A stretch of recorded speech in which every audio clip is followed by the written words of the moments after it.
Today we are reading Red Riding Hood. This story is retold and illustrated by James Marshall.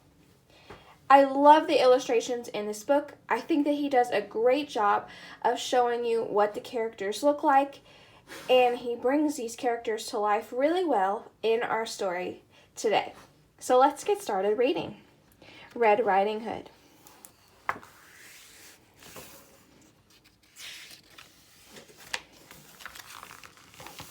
A long time ago, in a simple cottage beside the deep dark woods, there lived a pretty child called Red Riding Hood. She was kind and considerate, and everybody loved her. One afternoon, Red Riding Hood's mother called to her. "Granny isn't feeling up to snuff today," she said, "so I've baked her favorite custard as a little surprise. Be a good girl and take it to her, will you?" Red Riding Hood was delighted. She loved going to Granny's, even though it meant crossing the deep, dark woods. When the custard had cooled, Red Riding Hood's mother wrapped it up and put it in a basket. "Now, whatever you do," she said, "go straight to Granny's. Do not tarry, do not speak to any strangers." "Yes, Mama," said Red Riding Hood. And off she went. Before long, she was in the deepest part of the woods. "Ooh," she said, "this is scary." Take a look at what's happening in the woods.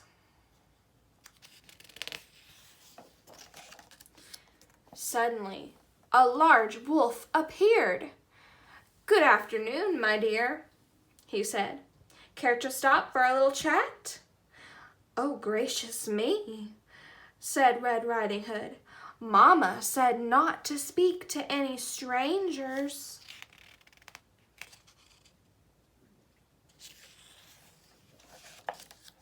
But the wolf had such charming manners.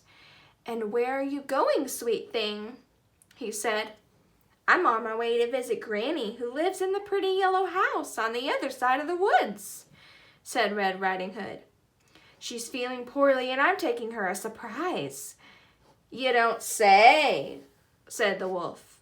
Just then he had a delightful idea. "No reason why I can't eat them both," he thought. "Allow me to escort you," he said. "You never know what might be lurking about." "You're too kind," said Red Riding Hood.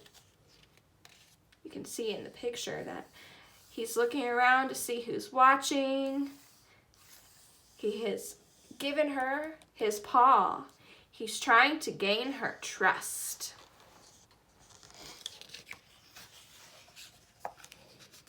Beyond the forest, they came to a patch of sunflowers. "Why not pick a few?" suggested the wolf. "Granny loves flowers, you know." But while Red Riding Hood was picking a pretty bouquet, the clever wolf hurried on ahead to Granny's house.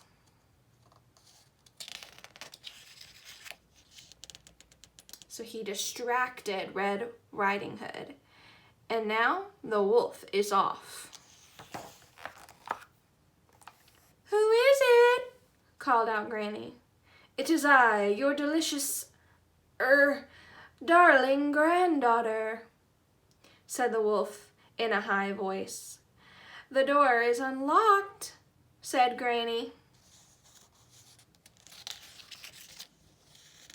Oh no, what's gonna happen next? "Surprise!" cried the wolf.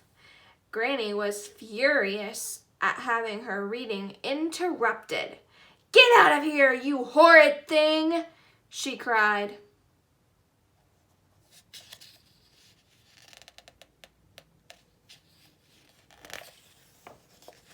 But the wolf gobbled her right up. He didn't even bother to chew. "Tasty," he said, patting his belly. "So tasty." Just then he heard footsteps on the garden path. "Here comes dessert." And losing no time, he put on Granny's cap and glasses, jumped into bed, and pulled up the covers.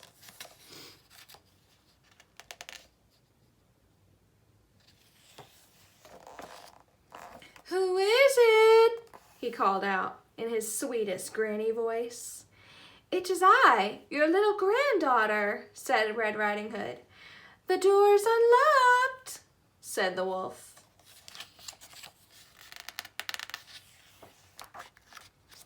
Red Riding Hood was distressed at seeing her grandmother so changed.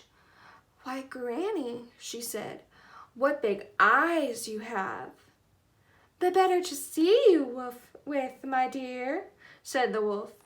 "And Granny, what long arms you have." "The better to hug you with, my dear," said the wolf. "And Granny, what big teeth you have."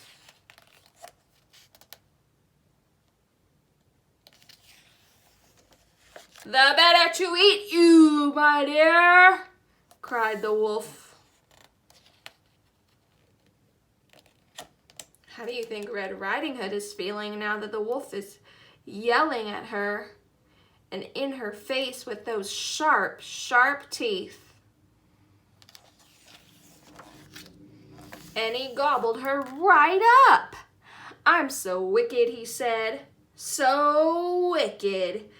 But really, he was enormously pleased with himself, and having enjoyed such a heavy meal, he was soon snoring away. A hunter passed by, was alarmed by the frightful racket. "That doesn't sound like Granny," he said. So you can see somebody's walking by. The hunter is passing her house, and he notices something is off. And so the brave hunter jumped in the window, killed the sleeping wolf, and cut him open. Out jumped Granny and Red Riding Hood. "We're ever so grateful," said Red Riding Hood. "That wicked wolf won't trouble you again," said the hunter. "It was so dark in there I couldn't read a word," said Granny. Red Riding Hood promised never, ever to speak to another stranger, charming manners or not.